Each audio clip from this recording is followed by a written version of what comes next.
Halo semuanya, selamat datang kembali di channel Pert Indonesia. Pernah nggak sih kamu tuh udah apply ratusan job remote gitu ya, kerjaan secara remote, tapi nggak ada satupun yang nyangkut gitu? Atau mungkin udah sampai interview tapi malah akhirnya zonk. Tenang, kamu nggak sendirian ya. Banyak banget sebenarnya kandidat dari Indonesia yang ngalamin hal yang sama. Dan itu sebenarnya bukan karena mereka nggak kompeten ya, tapi karena ada pola kesalahan yang sering banget kejadian. Di video ini saya akan bahas 5 alasan utama kenapa kandidat dari Indonesia itu sering gagal dapat remote job ya. Dan yang paling penting gimana cara menghindarinya. Jadi kalau kamu pengen dapat kerjaan secara remote dari perusahaan luar, terutama yang disediakan oleh Pert ya, ini stay tune ya, karena ini pembahasan yang mungkin kamu butuh banget ya. Oke, alasan yang pertama adalah bahasa Inggrisnya itu nggak percaya diri gitu ya. Bukan harus native sebenarnya, tapi banyak kandidat Indonesia yang kalau ngomong bahasa Inggris itu terlalu kaku, terlalu textbook, atau malah takut sampai nggak berani ngomong. Padahal perusahaan luar itu nyari orang yang bisa komunikasi dengan jelas, bukan yang cuma ngurusin grammar doang gitu ya. Nah, terus cara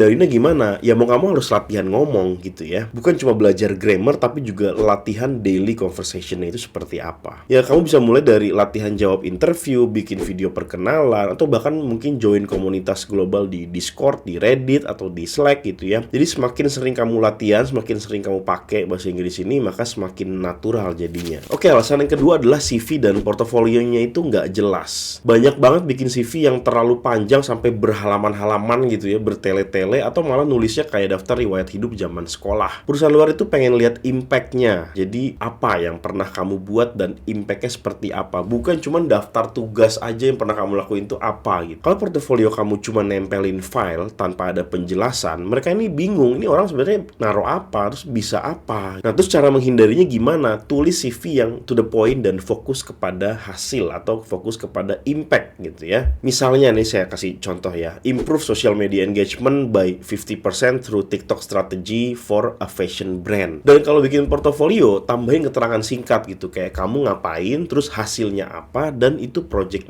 apa. Oke, alasan ketiga adalah nggak paham budaya kerja remote. Banyak yang mikir kerja remote itu santai ya, bisa dikerjain kapan aja, nggak ada deadline gitu. Padahal kerja remote itu sebenarnya butuh disiplin yang sangat tinggi ya. Perusahaan luar itu sebenarnya pengen lihat apakah kamu mengerti cara kerja secara asinkronus ya, paham tools kolaborasi kayak Slack, Notion, Trello, ClickUp, Asana, dan lain-lain, dan juga bisa manage waktu sendiri. Cara menghindarinya gimana ya? Kamu bisa ikut kursus atau juga baca-baca dulu, pelajarin dulu ya soal kerjaan secara remote ya, best practice-nya itu seperti apa, dan mungkin kamu bisa juga praktek langsung bikin side project atau kerja freelance, atau mungkin bantuin komunitas-komunitas yang punya project gitu ya secara volunteer. Dan juga kamu harus paham time zone, cara ngatur jadwal, dan juga komunikasi yang asinkronus biar kelihatan profesional. Oke, alasan yang keempat adalah kurang percaya diri pas interview. Banyak banget kandidat dari Indonesia yang mindsetnya itu, ya saya cuma kandidat, mereka perusahaan gede gitu ya, kayak udah minder duluan gitu. Akhirnya pas interview malah gugup, jawabnya juga pendek-pendek, atau mungkin juga kadang terlalu humble atau terlalu banyak bercanda gitu ya, sampai kesannya tuh ragu sama skill sendiri. Padahal mereka itu cari partner kerja, bukan anak magang. Terus cara menghindarinya gimana?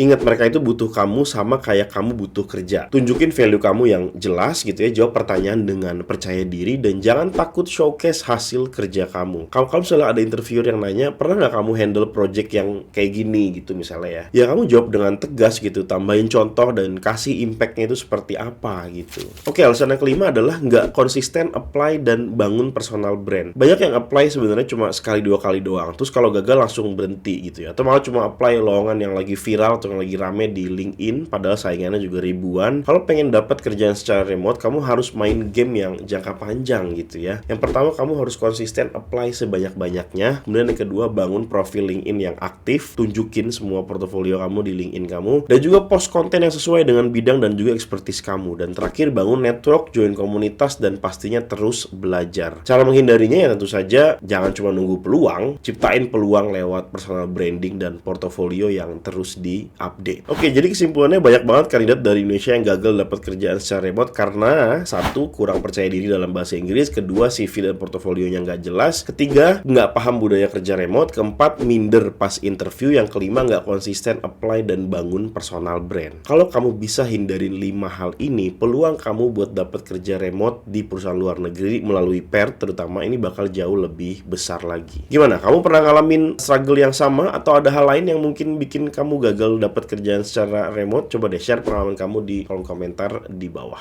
Ya, buat buat kamu yang saat ini sedang mencari pekerjaan secara remote, kamu cek aja link yang ada di kolom deskripsi di bawah, karena Paired Recruiting Indonesia menyediakan berbagai lowongan kerja secara remote di overseas company, yang mana company-nya ada di US ya, ada di Eropa, dan juga ada di Australia. Di apply sebanyak-banyaknya, disesuaikan dengan skill, pengalaman, dan juga expertise kamu. Dan saya doakan semoga kamu bisa dapetin kerjaan secara remote melalui Paired ya. Cek linknya di kolom deskripsi di bawah. Ya, mungkin itu dulu untuk video kali ini. Jangan lupa di like, di komen, dan juga di subscribe. Terima kasih sudah menonton video ini. Saya Billy Dolmen, dan sampai bertemu lagi di video selanjutnya.